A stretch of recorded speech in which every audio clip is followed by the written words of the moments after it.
everybody. Hi, guys. Well, from beautiful Salt Lake City, Utah, It's Thank God I'm Atheist. the podcast. I'm Frank Feldman. And I'm Dan Beecher. And coming up today, Dan, Yeah. we've got a big discussion about the Mormon Church and a little pickle they found themselves Well, it's in. funny because I was about to say they done fucked up. But really, this is not about them fucking up so much as it is about someone else doing better than they did. Oh, yeah. Anyway, we'll get to all of it. Yeah, leveling one of the best public bitch slaps that has probably ever happened to an organization. It's pretty good. It's pretty good. They got smacked around on this one. So there you go. That's coming up later on the show. Yeah. But first, we got to do a thing. We do have to do a thing. Dan, Some stuff. Yeah. your face is looking so clean. So, here's the thing. I'm a hirsute fellow, as are you. Even indeed. We're hairy people. Oui. But some of that hair is unwanted. Mm-hmm. And especially on the facial region. We got to take care of it. Yeah. So, Easy enough, though. Most men do. All men should be shaving something. Probably. I'm not going to tell Not you. everyone. There are those, Dan. Okay, but most men need to shave something. If you got, even if you have a beard like you and I do, you got to get rid of that neck hair. Mm-hmm. No neck beards are allowed. And if you can't grow a beard, there's probably still some hair growing. Yeah. Oh, if you can't grow a beard, you definitely have to shave. Yeah. And here's what you do: you go to harrys.com. But you don't stop there. You keep typing harrys.com/TGIA. Okay. That way, we get credit, and you get something for free. Yeah. So, you get, what do you get? You get the handle, the ergonomic handle, best handle we've had on a razor. Right. I don't know why handle technology has not kept pace with the modern world. Yeah, I think everybody just thinks that it's just about the blade. It's not, Dan. Yeah. The blade is critical, which is why these folks put 5 of them on theirs. Harry's, you got your 5 blades. You need that. You got your handle, and then you got the Shape travel thing, which yeah. you and I both used recently as we traveled. And then you got the gorgeous shave gel. Yeah. With the great smell and the effective, the nice easy glide. Oh, yeah. It's absolutely fantastic. Look. They got their own factory in Germany where they precision craft these blades. You're going to like it, but it doesn't matter if be skeptical about it. That's fine. You're allowed to be skeptical. Try it. You go to harrys.com/TGIA. You sign up, you get all of the free stuff, you just pay for the shipping. And if it sucks, just you get it all. You don't have to pay anything. You're just trying it out. You're just trying it, and then That's what a good skeptic does. Right.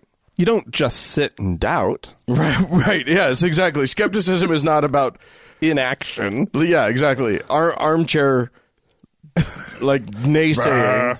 Anyone can do that. Yeah, go ahead and be a naysayer if you want to, but if you want to be a good skeptic, Yeah.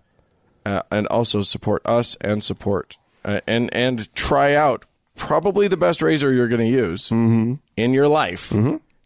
Just go to harrys.com/TGIA. It's pretty easy, and that's and that's great. And that's the gist of it. That's the gist of it. All right, cool. Dan. Yeah. Oh, my God. I don't even know where to start. None of these are... Wait. I forgot to bring the funny. Uh-oh. Oh, boy. Oh, well. We'll find the funny. I'm just going to make fun of whatever you say. Oh, God. Anything you say, I'm making fun of it. Actually, I'm going to start with this one. Okay. Because it has to do with Alex Jones. Oh, A. Jones. Yeah. A. Joe. I don't even want to give him a cute nickname. Okay. He's just that Alex Jones of InfoWars and certified liar.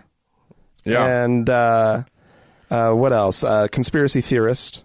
Well, one of his conspiracy theories has to do with the whole Sandy Hook thing, right? And the Sandy Hook thing, that's not exactly the Sandy Hook massacre. Right. Of 26 people, 20 little kids and 6 teachers. Elementary school kids, right? Yep. Yeah. And he has accused the people in that community of being actors and staging the entire event. Right. And this has actually caused a number of his listeners to go on the attack. They call these people, they harass them. Right. Anything he says basically incites his crazy listeners. His listenership is largely insane people. Right. Well, the families, 6 families, I guess I should say, of victims who were killed in that mass shooting, and an FBI agent who responded to the scene, have filed a defamation lawsuit. Good. It's official. It just happened. Good. And they are seeking damages, unspecified amount at this point. We don't know. But here's the kind of stuff that Jones said about the whole thing. So this goes back to 2015. He says, yeah, so Sandy Hook is a synthetic, completely fake, with actors, in my view, manufactured. He points out or tries to point out sort of how in the footage, the news footage, how you kept seeing sort of the same kids, right, according to him. And so part of his narrative around the whole thing is that the kids were just being cycled through and brought out the school again, and then brought out the school again, and brought out the school again. My guess is the news was just showing the same footage clips over and over again. Or they're just claiming that. You know, here's the thing. They make these claims that are unsubstantiated. Yeah. They don't actually show the footage, and then people just believe it. Yeah. Yeah. This has been happening for all of the Florida shooting. Mm-hmm. They did the same thing. They claimed that all of these, the David Hogg and what's her name, Gonzalez, Emma.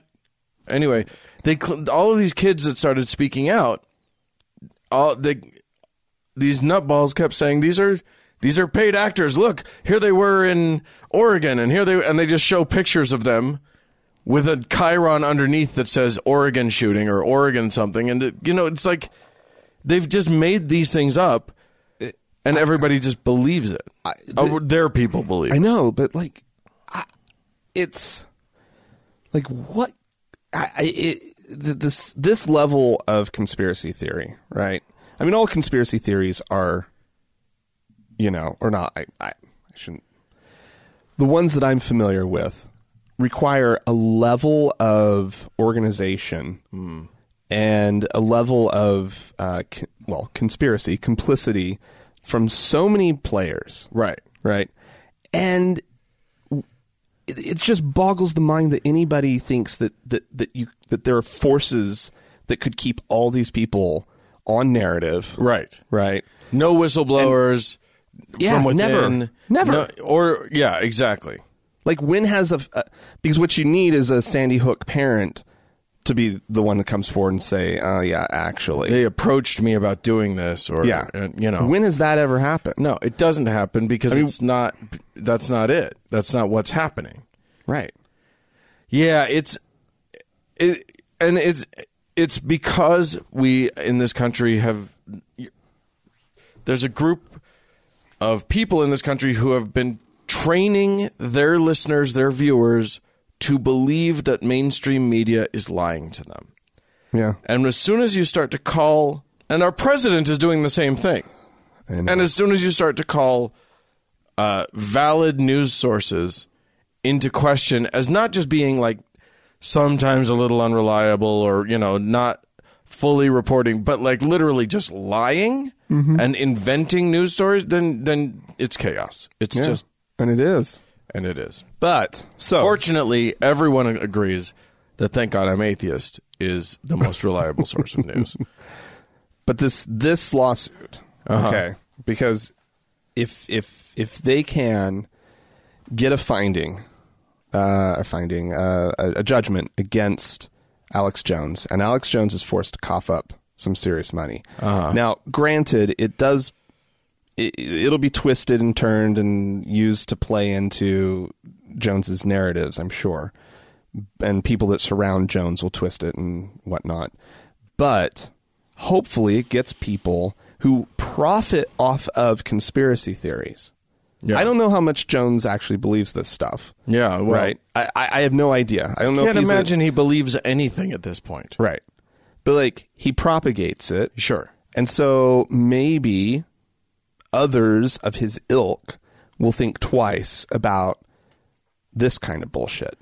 Because this is horrifying. Yeah, I mean, like these are traumatized, victimized people. Yeah, literally they've lost their children. Yes. And then they have to go through further trauma because some asshole in another state is convinced that they're lying. Yeah.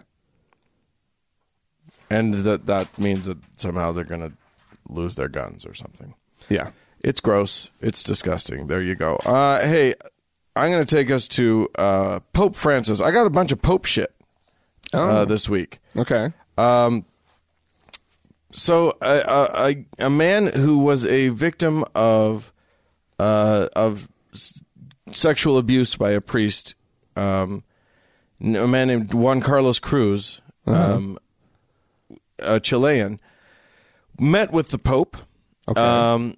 The Pope has been dealing with a lot of Chilean-related stuff lately because, as we've reported, there was a big crisis in Chile of priest abuse and then cover up and then something, which is unheard of in the Catholic Church.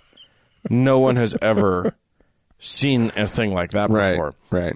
And of course, the Pope done fucked it up when he was first dealing with it and was victim blaming and stuff. And then he sort of apologized and said, I was wrong, mea culpa, which is a thing that he should say. And he's meeting with this victim. Well, this victim, they talked for a while, and Mr. Cruz told him that he was gay, and basically asked him about what the Pope thought of his gayness. To which the Pope apparently responded, according to Mr. Cruz. He said that his sexuality basically is fine. He said, he quoted the Pope as saying, Juan Carlos, that does not matter. God made you like this.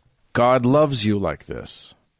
The Pope loves you like this, and you should love yourself and not worry about what people say.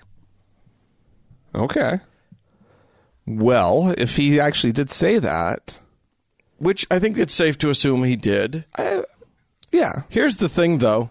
Say it publicly, Popey. This Pope is amazing at saying the thing that we all want the Pope to say. Yeah. And then the Vatican, whoever that is, saying, oh, that's not what the Pope meant. Right. Or walking it back in some way. Right. It never turns into action. It never turns into policy. It never changes anything. But I do have to wonder. I think this Pope is actually laying groundwork. I think this like Pope, he's up to something. Well, just saying it is enough to make other people go, huh. Well, I guess it's also like he's not afraid to say it. Right. And he also, whereas in the past, I mean, I don't know, Ratzinger seemed a little hateful. Right? Ratzinger would have just told him that he's a sinner and you're going to hell. Yeah, but not Francis. No. It's very strange. It's so funny. He's the Pope we all want, except that he doesn't actually do anything. I actually don't want a Pope. Oh, really? Yeah. Oh. I've never actually been like, I've never had that sentiment. But who will wear those pontifical outfits? No. Well, it'll be on a lottery of some kind. We'll all just get our turn? Yeah, exactly. Okay. I'm good with that. Don't worry, Dan. I guess we don't need a Pope. No. Cool, we're done. You just need somebody to live in the palace and wear the funny garb. Yeah. And wave. Yeah. That's all. Say nice things. Yeah. That's all Francis is kind of turning out to be. Yeah, that's true. Except he steps in it from time to time. Yeah. The problem is that he says too nice of a thing. Well, and then the whole church goes, he was kidding. Right. It was a joke. He was on medication. I would like to put a pin in something here. Okay. Right? And save it for later. Okay. Which is the Pope apologized. I just want that to be... We'll just let that hang in the air? Hang in the air. Yes. The Pope actually apologized. Yeah. Right? That's a good thing. And that's an important thing. Yeah. And it's something that... that other people could learn from. And because, you can leave it at that. Yeah, okay. We'll get there. I will, okay. All right. Dan, I have news of a... big media deal that got signed and whatnot this week. Ooh. Former President Barack Obama and I've heard of him. Former First Lady Michelle Obama. Yeah, her too. Have signed a deal with Netflix. Oh. They are going to create content for Netflix. Okay. Ranging from scripted and unscripted stories, possibly features. The article doesn't really go into like how much content they're expected or how much money is on the table, but they're going to be out there producing stuff that they describe as, this is from a statement from Barack Obama himself, we hope to cultivate and curate the talented, inspiring, creative voices who are able to promote greater empathy and understanding between peoples and help them share their stories with the entire world. Well, I got a pitch for you, Barack. Yeah. I got some ideas. You got stories? I got some stories about to empathy. Tell you. Well, anywho, if it were just that, this would not be a story that would be mentioned on Thank God I'm Atheist. That's true. Because it's just, I'm waiting for the... Where could this possibly go? Yeah. Who could this possibly piss off? Oh, God. The same people that anything Barack Obama does get pisses ding, off. ding, ding, ding. Well, now those same people are pissed at Netflix. And they're calling for a boycott. Yeah. Having seen no content whatsoever. Absolutely not. Twitter was just lighting up with the hashtag boycott Netflix. That's come back now. Wow. I guess it's not the first time it's trended. Sure. And people are sharing photoshopped versions of the company's logo that read things like cancel Netflix or no thanks. Right? Oh, okay. But one listener or one tweeter had this to say. I'll read the Bible instead. Great. You won't, by the way. P.S. That's absolutely 100% not what you're going to do. You've never read the Bible. You will continue not to read the Bible. You'll just talk about it. Well, this might be the thing that actually pushes Daniel Quick to read the Bible. Guess what? I think he's so incensed. I believe it. I believe that he'll read two chapters of Genesis and go, "Oh my God, what's on Netflix?" he's gonna start itching for the next season of The Crown or BoJack Horseman, and he's gonna reactivate his Netflix account. Yeah, what he's gonna do is try a PureFlix account. Watch 15 minutes of that and be like, Netflix! PureFlix being a Christian alternative to... Yes. Well, yeah. PureFlix being what the god-awful movies boys get all of their content from. Anyway, people in the industry are not too concerned for Netflix. They have over 125 million members in 190 countries. And which I didn't know there were 100. I thought it was 180 something. countries, but Netflix is they're in all of them. Here's the thing: Netflix has created countries just to have more content in it. Well, they actually like spent more on like The Crown than some countries have in sort of their annual operating budget. Oh yeah, like sure, yeah, it's absurd. Boycotts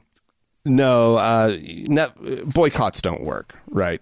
They lose steam. The few people that do care about it end up moving on to something else soon enough. Here's a quote from a professor at NYU who specializes in media and social movements. Netflix has little cause for concern, even if it proliferates, the boycott, for a moment. We know from research suggests that the opposition will remain within a narrow echo chamber. It will likely not spawn any significant action. It may make some noise, but very soon there will be another furor that will grab the far right's attention. I just want to know, what did you get a sense of what the objection was? Because it's Barack Obama.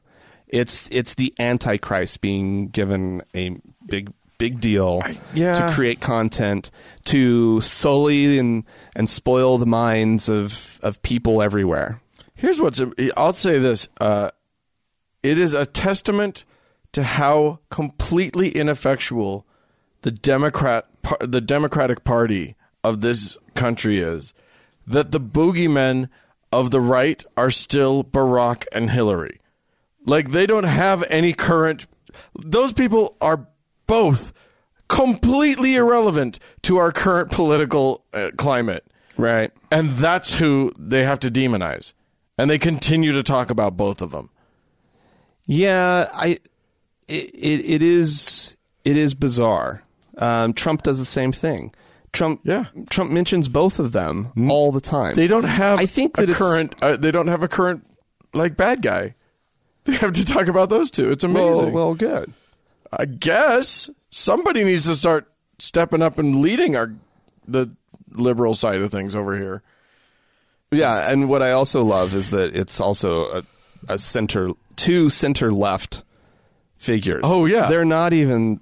Believe me, guys, we got far worse on our side than those two. Yeah, we can go with way more scary folk than two center left politicians who. I mean, literally very pro-business stance. You can't get more kind of milquetoast than Barack Obama in terms of like how scary he was. I know. He was like the lightest touch liberal and not just sort of barely left of center guy. Mm-hmm. And yet, I mean, it speaks to the racism rampant in the religious right of this country. Well, obviously there's huge racism and misogyny. Yeah, you know, like these two are as fucking scary to the right and the most perfect emblems of the change that's happening in America. Right. Sorry, folks. It's happened. Right. Right? Like, we cannot turn back the clock. Like, these are who are going...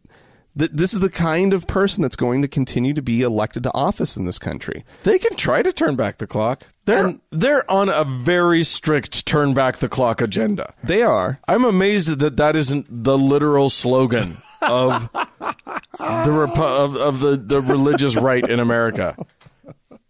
Vote Republican. Turn back the clock. They say it all the time. You know, remember the halcyon days of the 50s? Remember... Make America great again. That is turn back the clock. That's turn back the clock. That is what they are saying. Yeah. All right. Well, there you go. I will move on.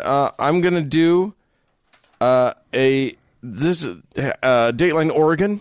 Ah. Now, when you think of Oregon, I'm sure you think of religious conservative problems in the world, or not, because most of us think of like hippie communes and Portlandia, the type stuff. Well, not all of Oregon is the same.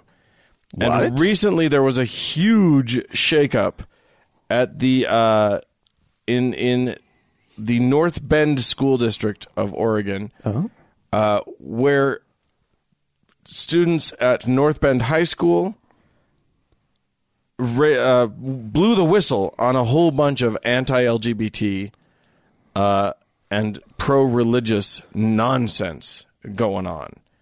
So fucking rampant was this anti-LGBT and pro-religious stuff that the principal and the school cop were fired from this school. That's a strange combo.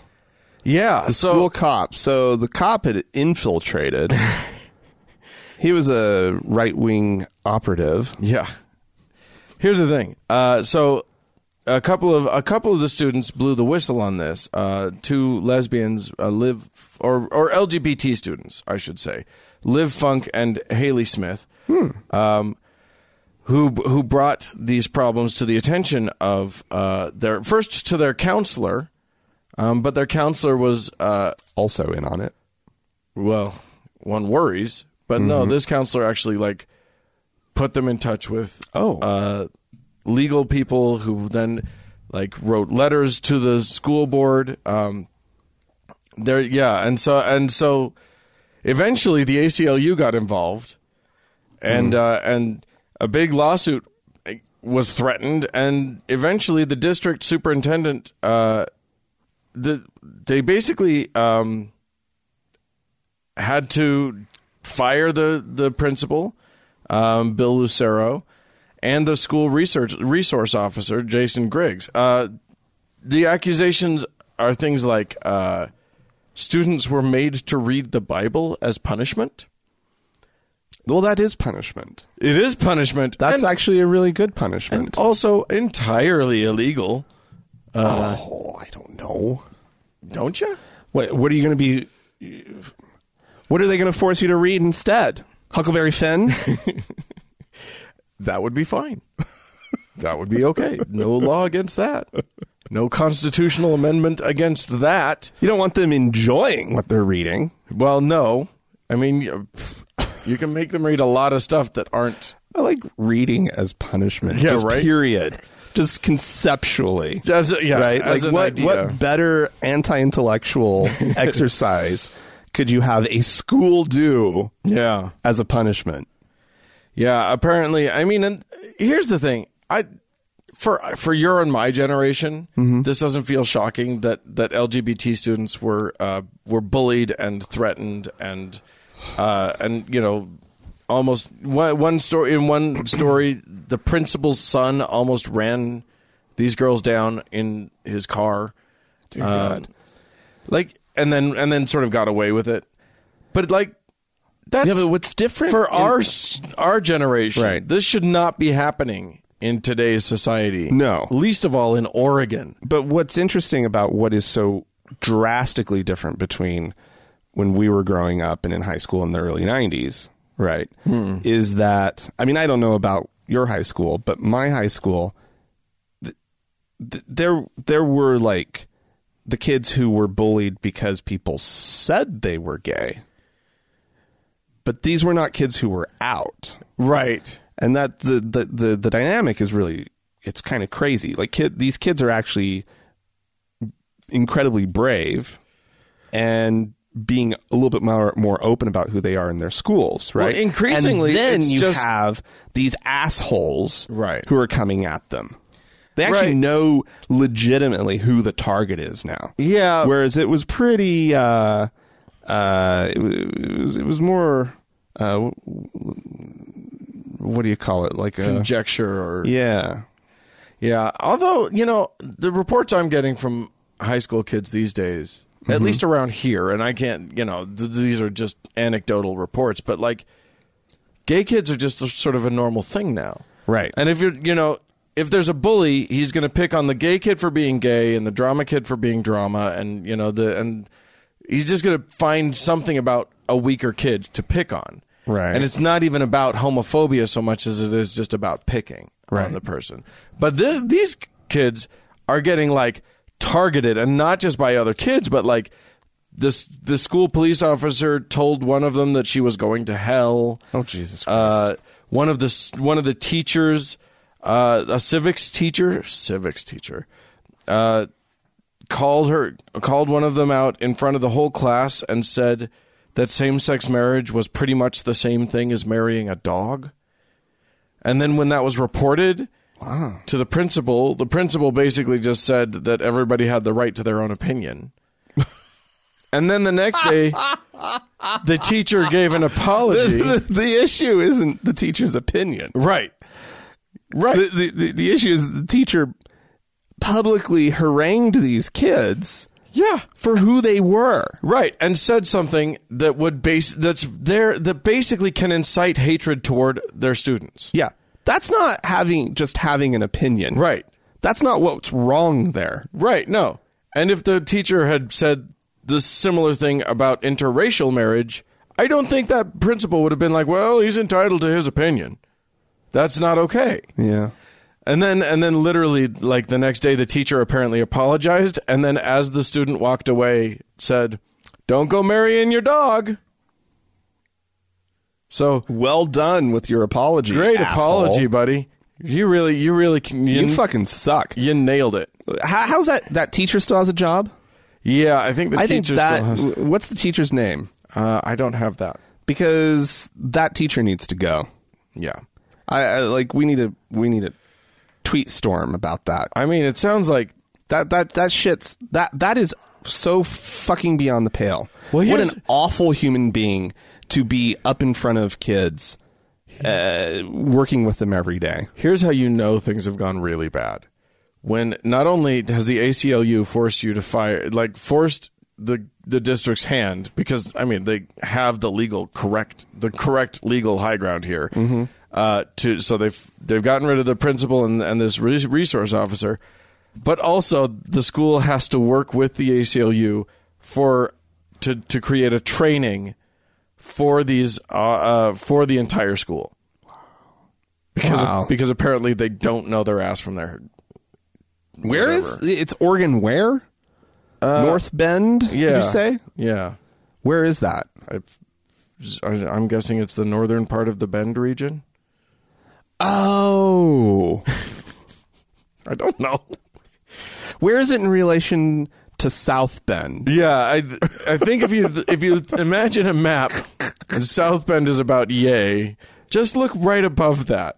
No. See, this is a fun fact. Shut up. Just shut up. Let's move on. Ironically, South Bend is north. Oh, Oregon. Of North Bend. They just have to do everything their way. Okay, Dan. By the way, here's another state. Don't write into us. We really don't care about Oregon geography. Please don't write in. That's not a topic we want to hear about. Don't waste your time. Another state, another school issue. Okay. This time it's Arizona. Their official state standards that are being worked on right now. Yeah. Have omitted or have removed evolution from the state curriculum. Okay. Of course. And instances where they've wherever evolution appeared, they've replaced it with euphemisms like change over time. Here's a whole list of things. The original standards instructed students to, quote, gather and communicate evidence on how the process of natural selection provides an explanation of how new species can evolve. That was changed to providing evidence on, quote, the processes by which a species may change over time in response to environmental conditions. And instead of being expected to, quote, obtain, evaluate, and communicate evidence that describes how inherited traits in a population can lead to evolution, students are now asked to discuss how they can lead to, quote, biological diversity. So they're teaching evolution and desperately avoiding the words evolution and natural selection. Mm-hmm. Evolution, where the word has remained, in the curriculum. Oh, God. This isn't good. Always refer to it now as the theory of evolution. Right, of course. Because this is the right's attempt to undermine the public's understanding of what that evolution is an established fact. Right. Science uses this word theory in a way that's different than how we commonly use it in normal spoken English. Right. So, because it is a theory, you can't pronounce anything a fact that. I mean, here's the thing: we can't. We weren't taking good notes back in the Paleolithic era or whatever. Right. So we can just sort of have our best determination based on the evidence that we have of what happened back then. Right. That's what makes it a theory, because we can't possibly go back in time and 1,000% sure approve the thing. But we know that evolution by natural selection occurs, and it is the way that species adapt to their environment. Yeah, observation after observation, test after test. It's falsifiability. Evolution as a concept is not the question that scientists are working on. No. Nobody's still trying to figure out if evolution actually happened. Correct. That is resolved science. That's done. Right. Absolutely fucking done. And the Arizona school system, public school system, is removing it from their standards. Now, the one silver lining here, I suppose, is that Arizona is not Texas or California. Their standards are not going to change how textbook publishers are writing their textbooks. Right. But they can change how their 1 million, I think it said, students are being taught from those books. And it will change the books that are available to the science educators in Arizona. And so as school districts are making these decisions, now hopefully, I mean, any good science educator is actually going to still teach what they know. Well, and but the problem is find the shitty ones are now not going to have the support materials that they need to get through these lessons. Well, if you have the football coach who doesn't have a really strong background in science, maybe teaching one of the science classes, Fort Gibson High School, Oklahoma. Thank you. Then he is going to need those materials, and that's the risk that this has. Well, also it's basically it's giving sort of, if that coach also happens to be a rabid Christian who doesn't believe in evolution, it gives them cover to skip over it. Yeah, absolutely. So, yep, there's that one too. There you go. Also Fort Gibson High School. Yeah, you were raised in a utopia, my friend. I'm going back to our Pope. Not our Pope, the Pope. There's only one. There's two. He's our Pope. We've got two popes. Hashtag not my Pope. Yeah. Anyway, this is still Pope Francis, who was talking in Italy to Italy's bishops in a conference, and was concerned, and with good reason. Apparently, the Catholic Church is, quote, hemorrhaging nuns and priests right now. Oh, that's quite the conjures an image. Yes, indeed. Mostly in Europe, but the first world all over. Basically, the number of Catholic priests worldwide declined by, so according to the most recent numbers we have, which I think are from 2015. Oh, okay. The Catholic priests declined by 136 worldwide. Now, that doesn't sound like that much. How many total priests are there? 415,000 and 656. Wow, okay. So there are a lot. However, in Europe, the decrease was they lost 2,500 priests in a 1-year period from 14 to 15. And that's just going to, and that looks like that trend's going to continue. Oh my God! They're gaining a lot of. They're gaining. Is this priests. death? Is this old age, or is this like priests actually saying, "Yeah, I'm done"? Well, I'm done with this whole thing. The Pope has his reasons. The Pope thinks that it's to do with cultural trends that quote that dissuade young people from making the commitments necessary. Cultural trends like being okay with having sex or something. I'm not sure. Basically, he said demographic changes and scandals in the church are leading them away. I personally demographic changes. What is he suggesting there? I'm not sure. Well, he's suggesting that because there's code. Is that Pope speak for homosexuality being more accepted? Maybe. And so, since that was their greatest pool of talent, right? Exactly. Were repressed homosexuals.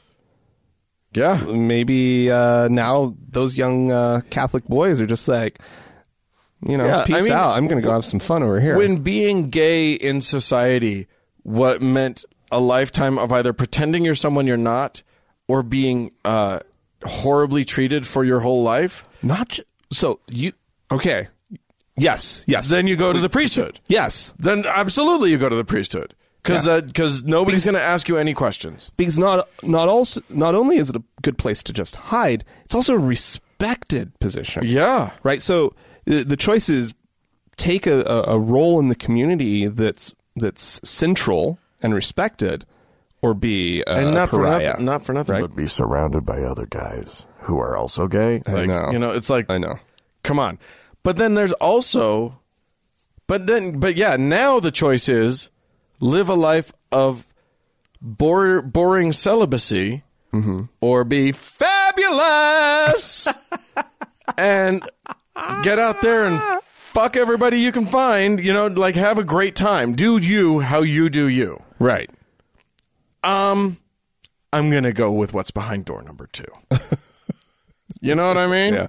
I think that's huge. I think that is huge. But I also think, we know that in the first world, they're just hemorrhaging Catholics. Not just Catholic priests, but they're just... Yeah, belief is down. Yeah.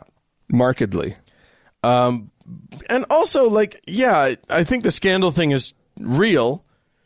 But I mean, one also wonders if maybe the whole, all of the scandals coming out means that those who might be attracted to I was going to say those who wanted a life of easy access to altar boys, pedophilia, are suddenly like, well, these guys are getting arrested now. I don't want to do that. Well, watch out. They're going to find some other institute. If that's the theory, Dan. That's the demographic. That's the changes. That's the change. Anyway. Oh, God. I worry for the children of Europe with the now just free range pedophiles. At least you knew where they were before. No, now they don't have the trusted access to the kids that they had before. That's true. There have been considerations. So Pope Francis has talked in the past about viri probati, which is a concept of allowing married men of proven faith to minister to people, just as a way of compensating for this is now rearing its head pretty strongly, because in places like Brazil, which is a heavily Catholic country, they do not have enough priests. Why not fucking reform the clergy? It's and happening. Allow for married priests. I think we're seeing the first possible stepping stone to that. I think it'll happen soon. Well, okay. But soon in Catholic terms could be 100 Another years. 1,000 years, really. Yeah. I think 100. I think in the year 2752. Yeah. No, I think it'll be pretty soon. The 5 remaining Catholics decide to allow one of them to... I mean, obviously, the Curia is going to kill this pope before he actually puts it into practice. So it'll be 4 popes down the line. Hello, conspiracy theorist. Hey, I've read my damn Brown. I know what's happening in the world. Well, anyway, if you also know what's happening in the world and you'd like to tell us about it, please feel free to do so. Yeah, you can write into us, podcast at thankgodimatheist.com. Or you could call and leave us a voicemail message. The telephone number is 424-666-8442. That's right. Go to the Facebook page, facebook.com/TGIAtheist. And while you're on Facebook, search for the TGIA Members Only Lounge and request to join. It is a closed group. That's what keeps the conversation civil. It's moderated. And, yeah, join up. It's awesome. We'll let you in.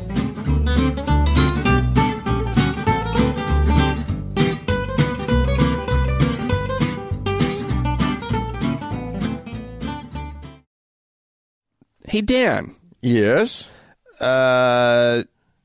We've, from time to time, we like to check in with Jim Bakker. Oh. Of that old PTL you mean Ministries, praise the Lord. Do you mean the food purveyor, Jim Bakker? Fine Foods. The purveyor of, from his own, by his own estimation, the most delicious food you will ever eat in your life. Because it's faith food. The best food from a bucket that you'll get outside of KFC. Yeah. Well, anyway, he's not talking about food here, though. No, he's very confident that he knows something about a threat, an imminent threat. Well, he and his buddy are both they know for fact what they're about to say. What they're about to say. All right, let's listen in. Okay, how can we do this to a president? How can we put him on trial when there's no sign of a crime? What is going on? Because we're failing. We're failing in our responsibility. Our responsibility is that we're supposed to watch the back of the man that God put in the White House, not run for the hills. Okay? So we watch his back. That might mean voting. It may be praying and fasting. It's showing up there, law-abiding, peaceful. We watch the man's back, but not only that, we watch his back as he drives every scoundrel, skunk, thief, deceiver, two-faced liar with all the credentials and all the three-letter word whatevers. You know what I'm talking about. This is our man. We got to watch his back. He's not Superman. He's a mortal man. They want to kill him. In the book Trumpocalypse, I was interviewing a well-known pastor. You know him. Everybody here would know him. And this well-known pastor had just been in the White House with Trump, and he had met a very high-level Republican leader who'd been there for 35 years and been very respected. And this high-level Republican leader took the pastor aside and said to him, secretly, privately, he said, you understand that the deep state is planning on taking out Trump. And the pastor said, well, what do you mean by taking him out? And the Republican leader said, I mean like in taking him out, I mean like in killing or assassinating. So we have the whole transcription here. And then... In the book? In the book. In fact, this was so weird. There's so many miracles with this book. I've been saying for months on the air, there's probably 100 hitmen been hired to kill Trump. Right. Or more. Right. Of course. I know this in the spirit. Me too. He's so hated that they want him dead. He knows it in the spirit. That's better than real life. Yeah. That's more factual than facts when you know something in the spirit. It's always good just to feel your facts. Yeah. You should. Basically, if your imaginary friend tells you that it's true, that's truer than true things. If that broken part in your brain.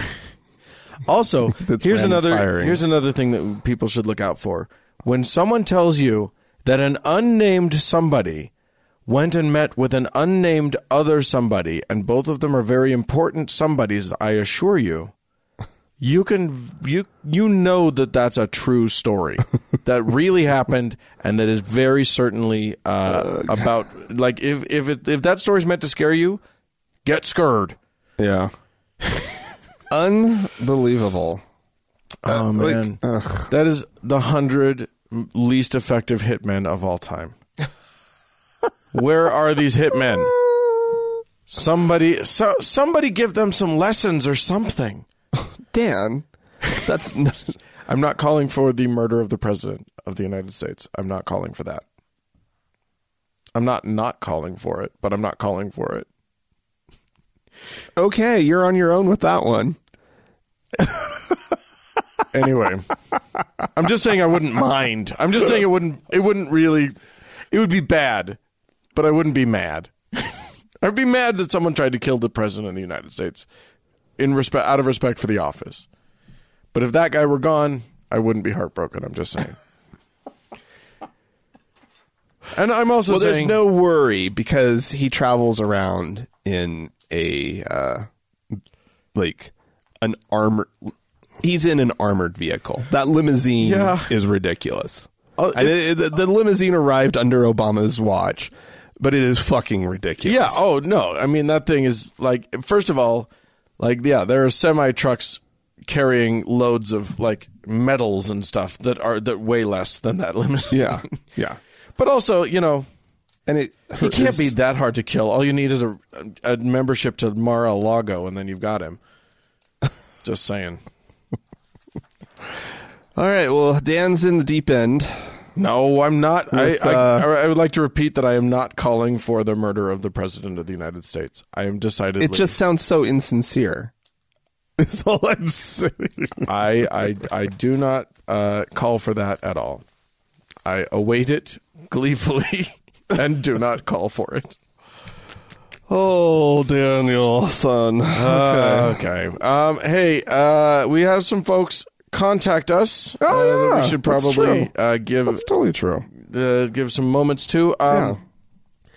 Alice Dare wrote into us. Now, you and I last week went into a bit of a rant about our star rating on iTunes because we had dropped half a star, and that's unacceptable. Ladies and gentlemen, you came through for us. Yeah, actually, I want to thank you all. We haven't yet quite hit our 1,000 ratings goal, right? So if you haven't given us your five-star rating, please, we still encourage you to do so. We're now at. As of the time of this recording, we're at 926. Oh, so we're right there. If just a few more of you do it, we'll be over 1,000. Yeah. So if you were thinking about it, just go and do it. Let us hit 1,000, because at this point we also want some good insurance against the ding dongs who come along and occasionally give us a nasty review without even listening to the show. Right. And just as a reminder, I do have to remind everyone that your penchant for honesty is laudable, but don't fucking give us a 4-star review. If you like us more than just a little bit, you give the 5 stars. Right. I don't care. Okay. That said, Alistair in Canada wrote to us and said, Frank and Dan, many thanks for your hard work and funny work. I was laughing my ass off at your podcast today about the reviews.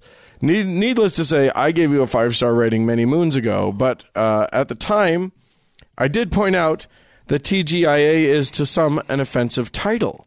I'd emailed to say that while you... thank God I'm atheist. Yeah, thank God I'm atheist. I'd emailed to say that while you say that you are non-offensive and the gentler side of atheist podcasting, your title says different. I'm amazed it took so long for a Christian snowflake to catch up with my comment, but please don't change for anyone. 5-star love to both of you. Well, thank you. Yeah, I mean, it's a joke. The title's a joke. We just made, so if people can't handle it, then that's their thing. Our thanks go out to Louis Brunel for... He's the one who's most credited with the line. It's true. Anyway, give us 5-star review.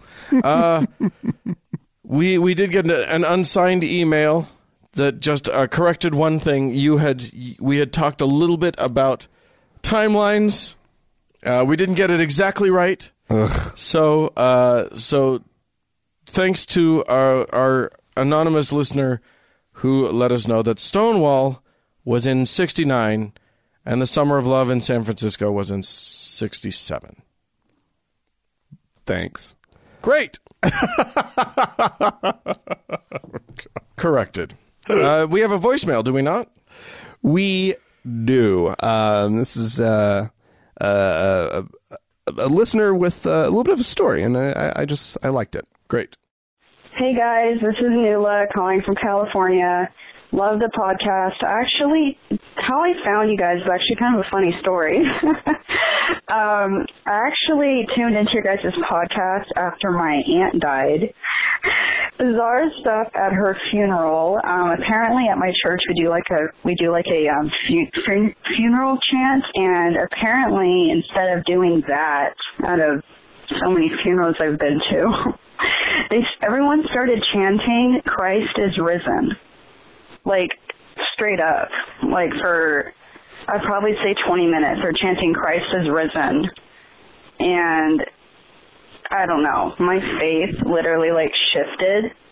And on the way home, I was like browsing through podcasts, and I found you guys, and I started listening to you guys, and it totally just made my food much better. I wanted to thank you guys. I've been tuning in ever since, and I've been to more funerals after her death, and they still chant "Christ is risen," which is kind of scary. So I just want to say hi and, explain my short story to the point.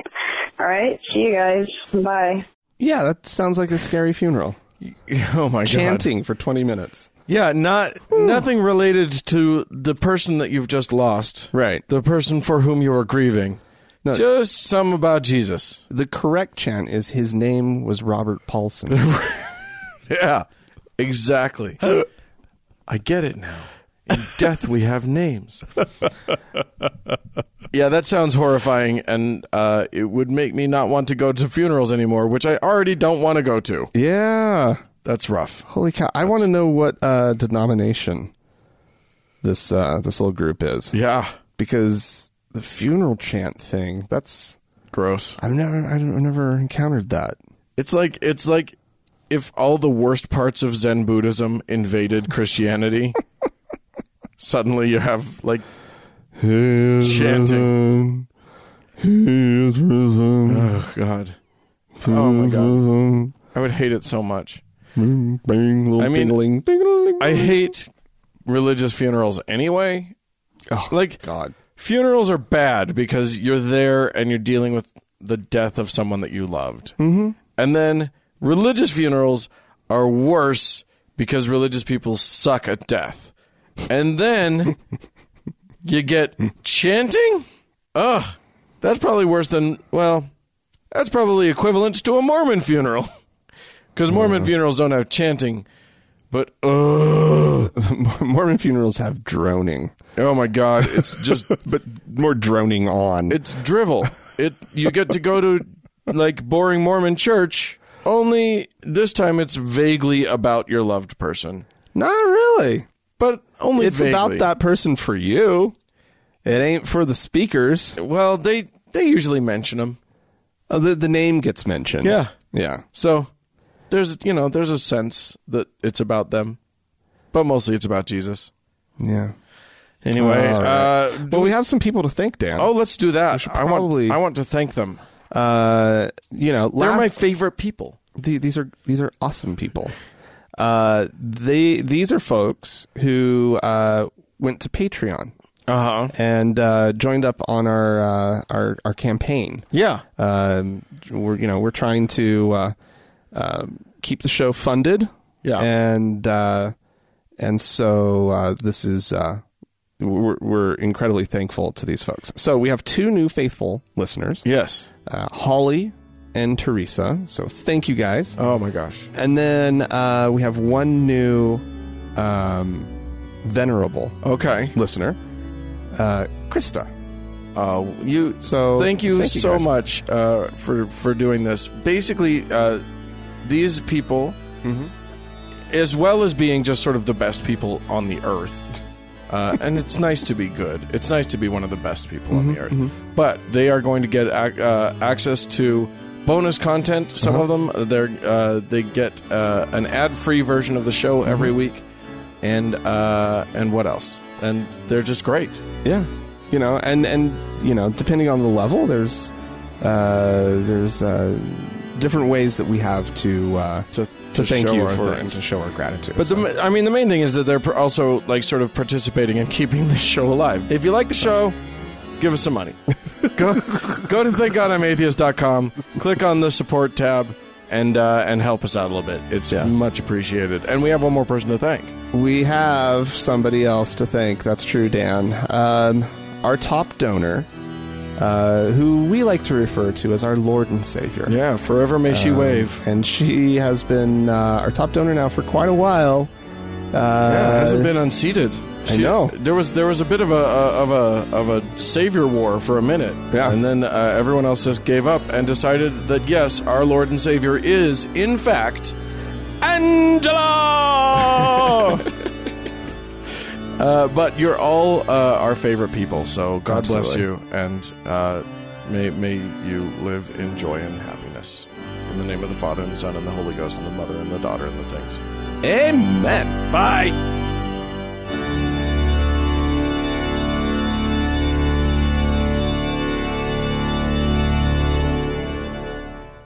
Okay, Dan. Yeah. We have something to talk about. We do. You've heard of this Mormon Church that you and I sometimes talk about, and that we were once affiliated with. Not so much by choice. No, against our will, largely. You can't grant consent when you're 8. But we were affiliated with them, and basically, they haven't always been the super best organization in the world. Are they the super best? No, never. By haven't always, I mean also have never. They've been just really, truly never. They've never been great. Never once been the super best almost organization. Everything. Yeah, they've been off on many things. Always. They'll occasionally do some humanitarian stuff. That's nice. Oh, they do some good stuff. I will give them credit for some good stuff. And it ends there. And then we're done. Right? They have some food that they give in times of crisis. Yeah, they do some cool things for people sometimes. And it ends there. Okay. That's it, Dan. The rest of it is horrible. I'm not sure I'm going to go all the way to there. No. It's all... Okay. But let me explain. But let's do a really quick roundup for those of you who aren't aware of the church and race. Because race has been an issue since the inception of this church. Yeah. They when they first started out, Joseph Smith, the original founder of the church, the original cult leader, was kind of like, especially for the time, a little kind of cool on race. That's actually true. He had a couple of African American members that he gave the priesthood to a couple guys, and he was actually for the time, kind of cool. However, not so much his book that he put out. Yeah. The book that he put out was the fucking worst. The whole message. It perpetuated an idea that he did not invent. Message, actually. He did not invent this idea. This was actually a fairly common idea around this time, that darker skin was a marker that God gave people for worser person. Right. Or descendant of worser people, but like the effect is the same. He got into that pool and really splashed about, though. Oh, yeah. He had a grand old time. He got up on the slide. He slid in. Oh, yeah. He got the rings and threw them. He turned on the bubbles. Swim around underwater and pick them all up. Oh, he had so much fun with it. He loved it. Those noodles. Oh, yeah. The that you smack people. He had some of those. Frank is enjoying his metaphor. Yeah, so one of the big stories that's just woven through the whole Book of Mormon is the two warring nations, right? The Lamanites and the Nephites, and the Lamanites had dark skin because they were wicked and rejected God, right? And the Nephites in the original language described as white and delightsome. And lest you think that that's like sort of just an interpretation or something. No. They're descended from the same single man. Yeah, they're all descendants of Lehi. And then like literally his kids, one generation removed from Lehi, Nephi, you get one guy, one tribe, stays white and pretty, and then his two bad brothers, Laman and Lemuel, become dark and evil. It's that clear cut. Yeah, that is the underlying premise of the whole fucking religion. And then later in the book, when the Lamanites got good for a minute, they become fair. Yeah. Just in case you were wondering how this fucking works. And people in the LDS Church believed for a long time that other theologies sort of sprung up around this. So Brigham Young, the second president and prophet of the church, said things like that black and brown people were less valiant in the war in heaven in the pre-existence. Yeah. So that's why they were cursed. Like, because it's a bit of a problem when you're like, yes, if we're all God's children, why are a whole bunch of us automatically evil? Right. And they're born that way. How can they help that? Right. Anyway, this has been a problem that has plagued this church to this day. They didn't, they stopped ordaining black men to the priesthood. They wouldn't allow black people to go in through the temple. Yes. There was a whole thing. And then in a little late in the game, fellas, in the late 70s, they finally reversed those policies, which they now claim were never official policies. They just didn't do it. Right. Fuck you. Right. Yeah. That's a big fuck you. Yeah. And even into the 80s, you were hearing stories about like Native American kids who were put into white households and taught Mormonism, and their skins got visibly lighter as this happened or whatever. Oh my God. Yeah. No, they have a real problem with race. The history of overt racism is undeniable and horrific. And needs to be continually stated. And if you have a Mormon in your life, please make sure that they hear this message. Yeah. All the time. Yeah. Anywho, so the LDS Church every now and then makes an effort to try and right some of the wrongs of the past. Do they? Sorry, I'll change that. Makes an effort to appear to be trying to right some of the wrongs of the past, or at least appear to be making inroads, or appear... They make appearances. There's a great attempt to whitewash, so to speak, their racist past. And that's the word. Yeah. That's the word. Whitewashing is great. One of these attempts was that LDS Church leaders recently met up with NAACP representatives. So that's great that they met with these people. It's not much of a thing. To meet with people. Right. If it doesn't lead to actual changes in anything. But then suddenly, just in advance of this, a website called the Mormon Newsroom releases a post that says the LDS Church has apologized for their history of racism. Oh my God. It's a big deal. They've never done it before. They really... So the world of Mormonism is shook. Yeah. It goes viral. Yeah. And then very quickly. And Mormon people of color are literally rejoicing. And then they find out. They finally got their apology. Finally! It's never happened! Right. And then it comes out, oh, wait, Mormon Newsroom... That's a satire website. That's not a real website. It was made to look exactly like the LDS.org website, right? Yeah. So, oopsie doodle, it was a joke. Now, that's not a very good joke. No. That's not even satire, technically. It's just... but here's the thing. it put the Mormon Church into a very interesting position, which is to say they had to deny that they had offered an apology for their horrible, horrible racism. It was check and mate. It was kind of amazing.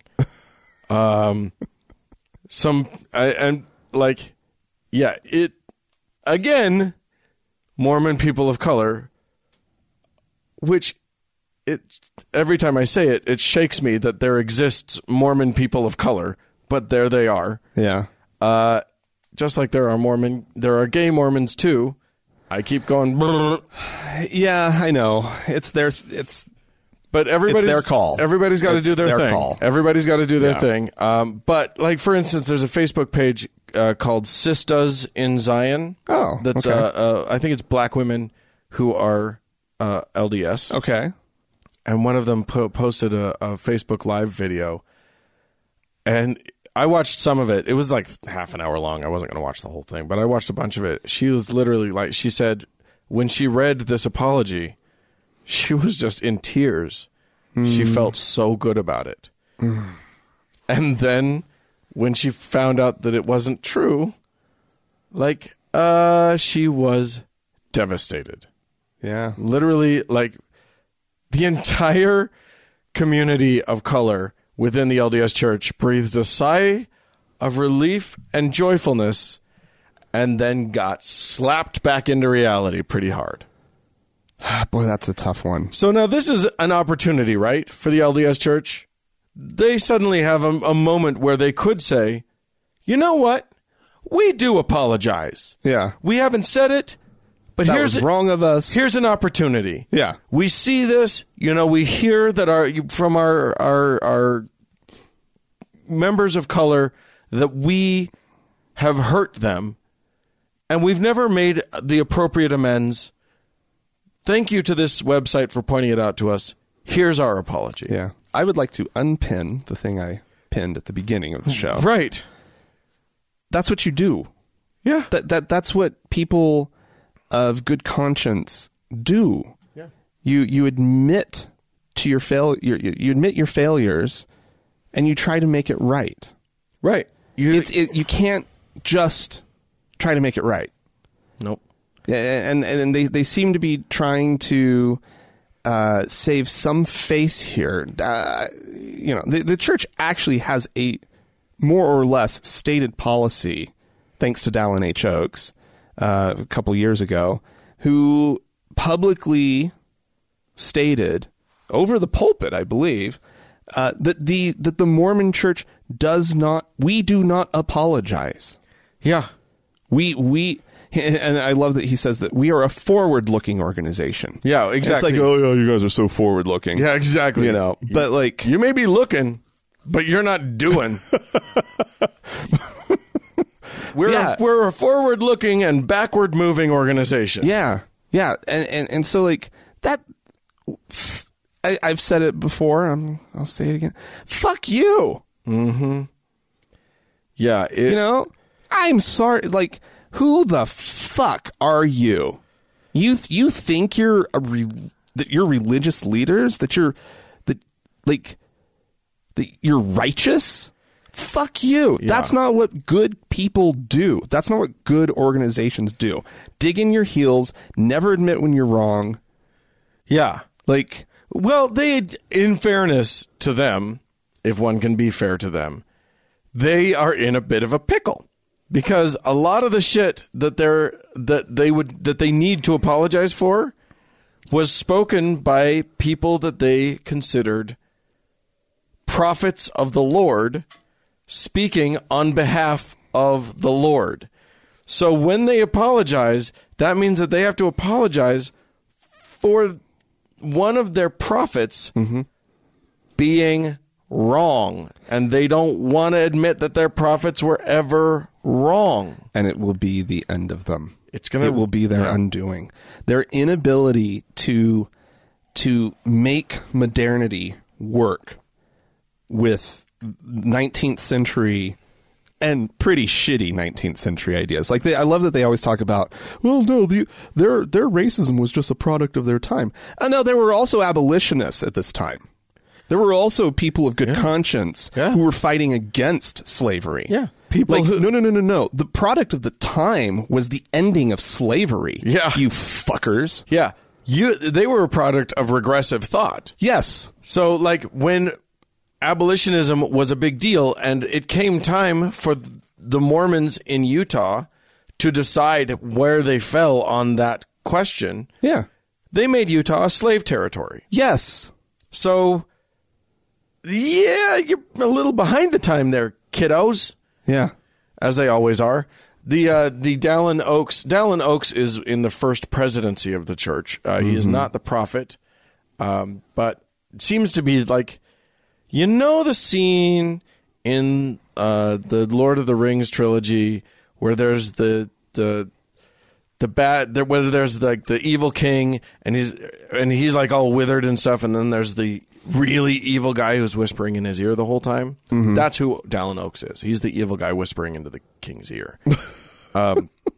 Anyway, here's the actual quote that he said. Okay. He said, "We sometimes look back on issues and say, maybe that was counterproductive for what we wish to achieve. Oh, good God. But we look forward and not backward."